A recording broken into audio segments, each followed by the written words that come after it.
Today, I'm visiting a man whom I regard as one of the best thinkers in the campaign to turn Santa Monica Airport back into the park that it once was. His name is Frank Gruber. He's a Harvard-trained lawyer, and he's been involved with housing, planning, and education in Santa Monica since the 1990s. It's been said that there are 100 California towns that need a Frank Gruber, but I'm happy to say that we have him, and here he is. So, Frank, what do you think of the three scenarios the staff have developed for what happens when the airport closes in 2028? Well, I think they're overall pointing us in kind of the wrong, not very useful direction for getting a park built. Frank feels that the elaborate maps the staff have produced are far too detailed and grandiose, that they're trying to do everything at once. It would be working with, in effect, a complete park.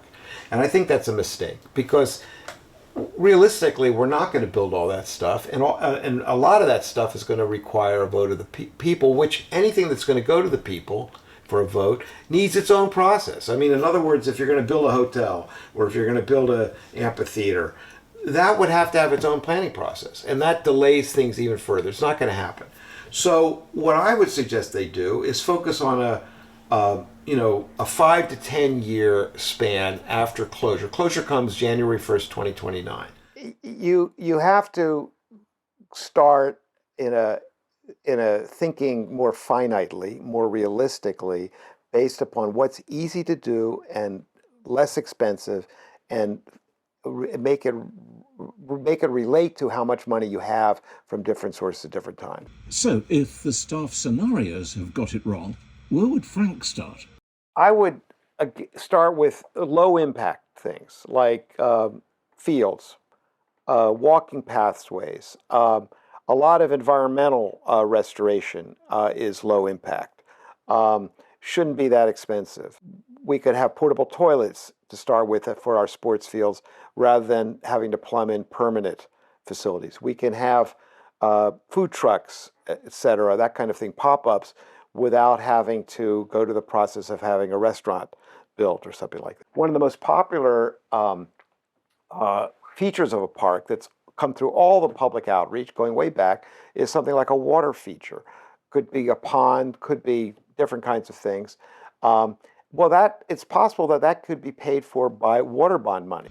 But Frank's whole philosophy for the future of the park is giving people what they've asked for at the lowest possible cost. You go to a park and go on a Saturday morning, the picnic tables are full. If you want to have your birthday party for your kid in a park, you have to get there, 8 or 9 o'clock in the morning to reserve it.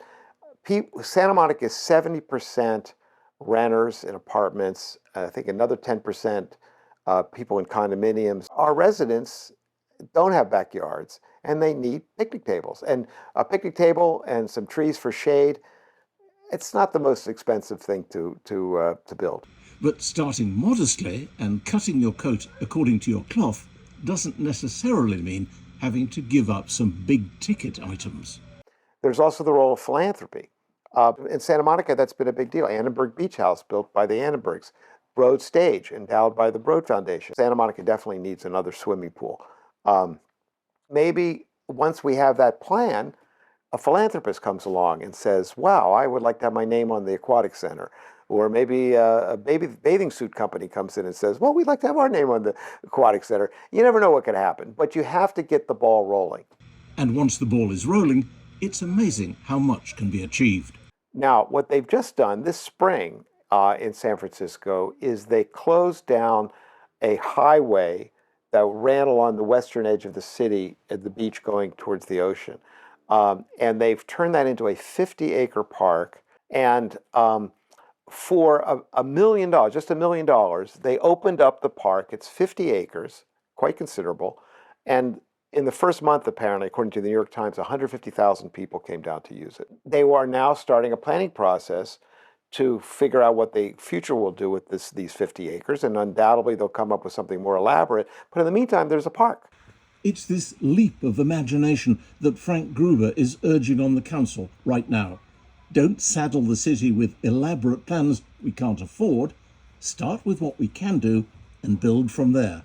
the way to solve the money problem is to plan the park step by step, with those steps coinciding with the money we have or that we identify that we will have. Don't let the fear about money scuttle this incredible legacy that we can leave to future generations for centuries to come.